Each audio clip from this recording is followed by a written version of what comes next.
folks, welcome to Lexi IAS Academy. In this video, we will be discussing a current affair topic presented to you by a faculty, Sushma KP. So what is the topic that we will be discussing today? It is about Nepal's Hobbesian turn.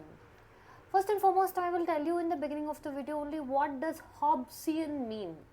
See, Hobbesian in general term refers to more of political collapse, where the societal order breaks down and there is an absence of a sovereign power. Okay, so which leads into a more of chaotic state of nature. Clear? This scenario was put forward by your famous Thomas Hobbes. This is what is called as Nepal's Hobbesian turn. What is this Hobbesian turn that we are going to see? Understanding? Now, first and foremost, let's break it down. What is the issue at hand in Nepal? See, first and foremost, in September 2025, youth all came together to protest against the Prime Minister's decision. The Prime Minister being KP Sharma Oli of Nepal. So, the youth had come together to protest against the decision of the government. What was the decision of the government? They decided they are going to ban more than 24 social media sites such as your WhatsApp, Facebook, X, YouTube, etc. Now the question is why? Why? Because the government gave the answer such as because these people are not let's say listening to the general guidelines we have given, such as creating a grievance redressal handler, taking down of flagged content, understanding. So that is the reason we have put a blanket ban. Now these protesters came in to protest not just about social media ban, they were also concerned raising a mounting, let's say, pressure on anti-corruption, anti-nepotism was formulated, that is, it was circulating very widely. That became a ground of talking about your corruption and nepotism in social media. And when the government attacked the social media and banned, it meant that they are attacking the democracy of people. Now here when I tell democracy of the people, it is more of the right of the people. So for this protesters, it was like initially it was a peaceful protest. It was like in the social media we are discussing about corruption and nepotism. You curbed on that itself. So when these protesters came forward, they were not protesting only on social media ban. It was against corruption. It was also against nepotism. Seeing the elite's children, the flashy lifestyles, lavishness, everything that they were seeing. Now when they came in for a peaceful protest, this was met with opposition from your tear gas, water shells, all of the attack on the protesters. Now here the protesters call themselves as Gen Zs. Meaning what? People, students, children below 30 years of age. Alright. On these people, when they opened bullets, 19 people were wounded, hundreds injured. The sight of children in school uniforms dying was witnessed. This triggered as in the protest became from peaceful to violent. Once it became violent, they started attacking all the symbolisms, started attacking legislature, parliament. Your Prime Minister's residence, Prime Minister's office, your ministers stripped, naked, paraded, hit around, and your judiciary attacked. So all the institutions that were once held as permanence now were all scarred. They were all completely reduced down to ashes. We have many theories which will speak about the concept of a revolution, but once the state, the Nepal scenario what we are discussing, which spoke about parliament, judiciary, executive, is now reduced to ashes in these institutions. That is a complete breakdown of the institutions. People's trust in that is broken down. Your army has taken place to control. So which means now in people's mindset it is almost like, yes, the institutions which once promised us permanence is now reduced to ashes, military is more permanent. The protesters who were fighting, they have now wanted more of direct action. Their preference is more towards direct action than your democracy, which is slow and taking time. So seeing the sight of your ministers paraded, their houses attacked, all of this, and they're running, this showcases a complete chaos. That is, the concept of power, the concept of permanent, the concept of state is ruined to rubble. This is called as your Hobbesian nature. That is what your Nepal is witnessing presently. Now we will see this concept of a revolution through various lenses or through various prisms, and as to how exactly revolution can be seen. See, this word revolution comes from the word revolution, which means turning back or going back in cycle. But in reality, many people, for example, your Hannah Arendt has held that, see, first and foremost, you shouldn't call revolution as something as to what did it topple, which institutions it break down, but by what did it achieve. Understanding? So according to Hannah Arendt, the revolutions should be judged by the more of, in the simpler words, if I have to put, what was the achievement or how long could the freedom sustain by this revolution. Okay. If you see with respect to Tocqueville, he tells that the revolutions arise when, let's say, the state and the state actors, they will give out a huge set of reforms telling this is what we are going to do, and when those hopes which are built in the people are not met, that is when your revolutions will arise. Understanding? Now according to your Skocpol, if you see, first and foremost he tells that these revolution arise because of bitter states scenario, meaning what? Severe drain in economy.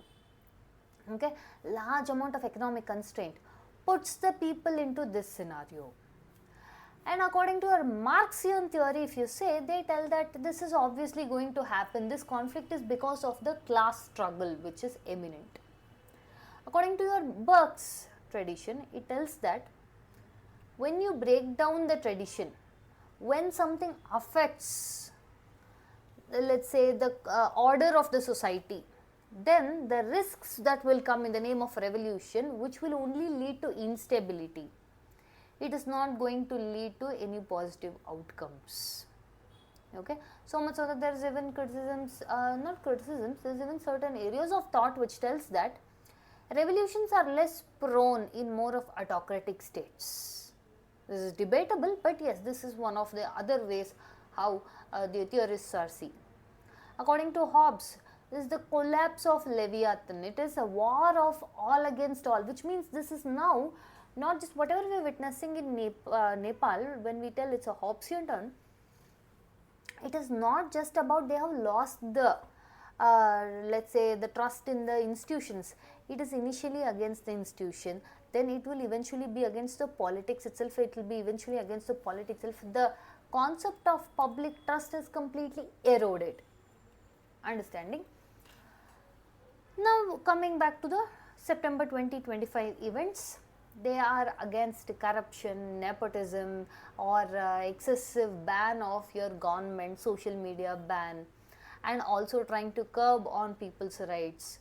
So which is what led them to attack the symbols of power, which were those parliament, your judiciary, prime minister's residence, prime minister's office. So with the social media ban, they saw it as an attack on the digital public square. And the police brutality, where even the school children were being killed and the bodies seen on the roads, it further aggravated. So that led to Hobbesian movement, meaning what? Ministers are stripped, paraded, beaten, they are seen running for their lives. This is a complete collapse of authority. Just few days back, what was seen as permanence is now completely reduced down to ashes. How will it be affecting your Nepal's democracy? First and foremost, this shows how fragile the institutions are. What was once permanent is now down to ashes. This also gives delegitimization, which means you cannot just bank on the political class anymore. Army's role is taking up to fill the vacuum. because when the Prime Minister offered resignation, this was almost setting up a ground like, yes, army is now the right position to take care, and it also showed the imbalance, as in that yes, civilians will now be protected by army sort of scenario. This also led to the this particular effect. Your September protests of youth showcases the youth radicalization of going more towards the direct action than believing in your democratic processes. This aspect, one thing we have to see is, you should not just visualize this as another prime minister who just left because it's already happened 2022, it happened in Sri Lanka, then it happened in Bangladesh. This should not be seen as just another aspect of another prime minister losing support with the people. You should see it from a geopolitical dimension, as in, just a week before these protests, Nepal's Prime Minister and his wife are seen to be attending the SEO summit. They are also showcasing to be part of your Beijing parade, where they showcases that yes, Nepal is more, if you see Mr. Oli, he was most leaning towards your pro-China, and also showing that yes, these people can be understood as a permanence or a stability for China to invest, to make sure that Nepal is a partner for them. But China's silence in this, when the Prime Minister of Nepal tendered resignation, now one thing is, this was not a calculated one obviously, and second thing, no extra help was offered by China. Understanding, which means no matter how much of a friend you are, if you become too much of a liability, even you are removed. The concept of whether any foreign hand is involved in these protests also cannot be denied, because we saw that in Sri Lanka also, we saw that in Bangladesh protest also, we are seeing that in Nepal also. India has told one simple thing for the Indian people residing there: observe and also exercise restraint and follow the local guidelines. And also another thing is, your China's hand as, or your China as the balancing factor is trying to be set up in the South Asian region. If you see with respect to India and Nepal perspective, first thing is the stability concerns, meaning lot of instability here in the South Asian region, what we are observing, because we South Asia share a lot more than just boundary. See, we do not have to just tell that yes, should India be worried about all these things happening in Nepal, Sri Lanka, Bangladesh. First of all, let's get one thing straight. India is not Sri Lanka, Bangladesh or Nepal. Understanding? Second thing we have to also be very watchful is, China's influence is growing largely. A counter strategy is largely needed, and also the youth anger. The youth anger, if not channelized properly, see, yes, initially what they were angry about, one thing eventually led into a complete breakdown of your state or your concept of attacking the symbolist powers. If this is mismanaged, that is, if foreign hands start to put hands into the meddling of this, it could lead into anti-India sentiments also. Maybe that's what the foreign hands are trying to do. We can never predict. So, India also has to be very cautious about this. And with respect to Nepal, we also need stability in the region. Yes, our neighborhood first policy, and also we have invested a lot, especially in your PBIN projects, hydropowers. Yes. Another opportunity for India in this situation is, first thing is, it should support democratic institution building. As one thing is, India is let's say the face of trying to see, we have so much again, any particular place on this earth, if you see, when people of diverse communities are living together, clashes are bound to happen. But how you resolve it democratically, institutionally, is also a very important thing. At the same point of time, it can also, India can use this opportunity to deepen people to people ties with respect to education, employment, and also aid in the post crisis reconstruction. Understanding? Now we will see some philosophical hindsights as to how the scenarios are viewed. According to Hobbesian, without authority, society descends into violence, that is, fight against all and everything. Hannah Arendt revolutions are just moments of fire and not of foundations. Your cycle of revolt. Nepal in 2006 had overthrown a huge monarchy, that was the Communist Party. Now that same Communist Party is overthrown in 2025. So do you see this as a revolution giving rise to a new power, or is it just a cycle that is running in loop? So what is the core lesson here is the institutions and not insurrections. See, in turn, if you see, the revolutions are just in cycle. What once came to power is now being overthrown. Understanding? So, if you are trying to just remove the symbolism without trying to create anything for that place, then it is going to lead back to the same old scenarios. So, a possible mains question from this topic could be, collapse of sovereignty in Nepal reflects the Hobbesian anarchy. Analyze its implication for India-Nepal relations. Okay, that's what the summation of this video was. With this, we come to the end of the content. If you like our content, subscribe to our channel, hit the like button and share it along with your friends. Thank you.